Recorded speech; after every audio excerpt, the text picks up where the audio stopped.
സിറിയയുടെ തലസ്ഥാനമായ ഡമാസ്കസിൽ പാർപ്പിട സമുച്ചയങ്ങൾക്ക് നേരെ ഇസ്രായേൽ നടത്തിയ ബോംബാക്രമണങ്ങളിൽ 15 പേർ കൊല്ലപ്പെട്ടതായി അന്താരാഷ്ട്ര മാധ്യമങ്ങൾ റിപ്പോർട്ട് ചെയ്യുന്നു.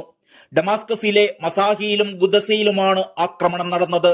പലസ്തീനിയൻ സായുധ പ്രസ്ഥാനമായ ഇസ്ലാമിക് ജിഹാദിന്റെ താവളങ്ങളിലാണ് ആക്രമണം നടത്തിയത് എന്ന് ഇസ്രായേൽ സൈന്യം പറയുന്നു.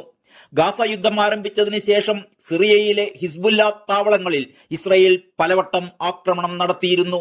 തുടർച്ചയായ 3-ാം ദിവസവും ലബനൻ തലസ്ഥാനമായ ബെയ്റൂട്ടിന്റെ തെക്കൻ മേഖലകളിൽ ഇസ്രായേൽ നടത്തിയ ബോംബാക്രമണങ്ങളിൽ ഒട്ടേറെ കെട്ടിട സമുച്ചയങ്ങൾ തകർന്നടിഞ്ഞു.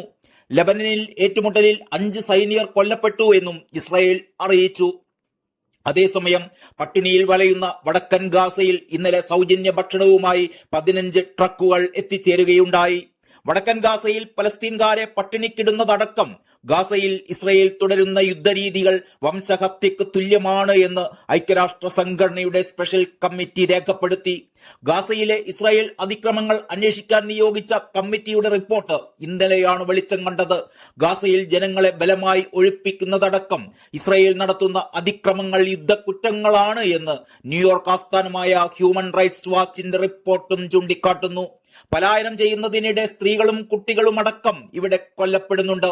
വീടുകളും കെട്ടിടങ്ങളും റോഡുകളും വ്യാപകമായി ഇടിച്ചു നിരത്തി വാസയോഗ്യമല്ലാത്ത വിധം നശിപ്പിച്ചതായും അതിർത്തിയിലെ പലസ്തീൻ ഭൂപ്രദേശങ്ങൾ ഇസ്രായേലിലേക്ക് കൂട്ടിച്ചേർത്തതായും റിപ്പോർട്ടിൽ പറയുന്നു. ഗാസയിൽ ഇതുവരെ ഇസ്രായേൽ നടത്തിയ ആക്രമണങ്ങളിൽ 43,736 പലസ്തീൻകാരാണ് കൊല്ലപ്പെട്ടത്. 1,00,000-ലേറെ പേർക്ക് പരിക്കേൽക്കുകയും ചെയ്തു. ലബനനിലാവട്ടെ 3,365 പേരും കൊല്ലപ്പെട്ടു. International desk Kalakaumudi.